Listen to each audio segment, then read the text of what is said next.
Hello అందరికీ welcome back to my channel.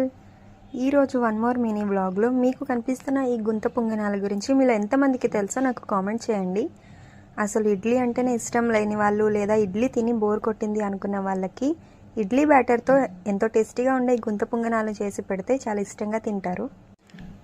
So నా most favourite ఈ గుంత పొంగనాల రెసిపీని నేను ఎలా చేసుకుంటున్నానో ఈ షార్ట్ వీడియోలో మీరు కూడా చూసేయండి. దీనికోసం అయితే నేను ముందుగా నా దగ్గర రెడీగా ఉన్న ఇడ్లీ బ్యాటర్ని తీసుకున్నాను.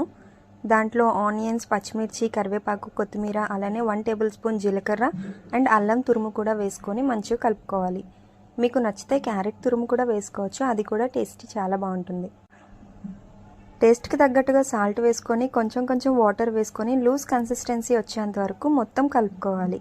లూజ్ కన్సిస్టెన్సీ అంటే మరీ దోశ బ్యాటర్లా కాదు, దానికంటే కొంచెం టైట్గా ఉంటే సరిపోతుంది. వెజ్జీస్ అన్నీ బాగా మిక్స్ అయిన తర్వాత ఒక 10 to 15 మినిట్స్ మూత పెట్టుకొని పక్కన పెట్టుకోవాలి. ఈ గుంత పొంగనాలు రెసిపీ చేసుకోవడానికి మన దగ్గర అయితే ఇలాంటి ప్యాన్ అయితే కంపల్సరీ ఉండాలి. ఇది మీకు ఆన్లైన్లో, బయట స్టోర్స్లో లేదంటే డీమార్ట్లో కూడా అవైలబుల్గా ఉంటుంది. ఒక 10 మినిట్స్ తర్వాత మొత్తం అంతా పిండిని మళ్ళీ కలుపుకొని నెక్స్ట్ స్టవ్ ఆన్ చేసి ఈ ప్యాన్ పెట్టుకొని కొంచెం ఆయిల్ వేసుకొని మొత్తం అంతా ఈవెన్గా స్ప్రెడ్ చేసుకోవాలి. మీ దగ్గర ఆయిల్ బ్రష్ ఉంటే పర్వాలేదు, ఇన్ కేస్ లేకపోయినా కూడా స్పూన్తో ఈవెన్గా స్ప్రెడ్ చేసుకోవచ్చు.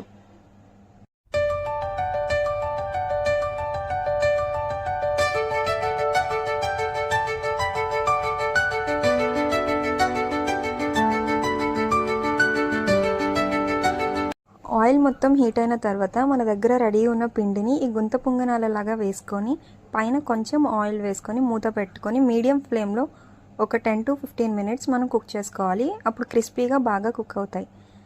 వన్ సైడ్ మొత్తం కాలిన తర్వాత స్పూన్ సహాయంతో మనం ఫ్లిప్ చేసుకుంటే ఈజీగా ఫ్లిప్ అయిపోతాయి. మళ్ళీ పైన కొద్దిగా ఆయిల్ వేసుకొని మూత పెట్టుకొని మళ్ళీ ఒక 5 to 6 మినిట్స్ కుక్ చేసుకుంటే సరిపోతుంది. రెండు వైపులు కూడా మొత్తం కాలిన తర్వాత మనకి స్పాంజెస్ లాగా చాలా బాగా వస్తాయి.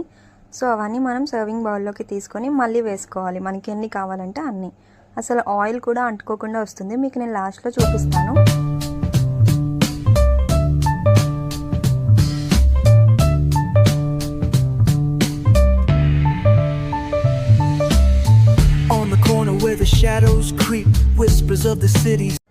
సో అన్నీ కూడా బాగా కుక్ అయిన తర్వాత సర్వింగ్ బౌల్లోకి తీసుకొని మనకి ఇష్టమైన చట్నీతో మంచిగా లాగించేయడమే.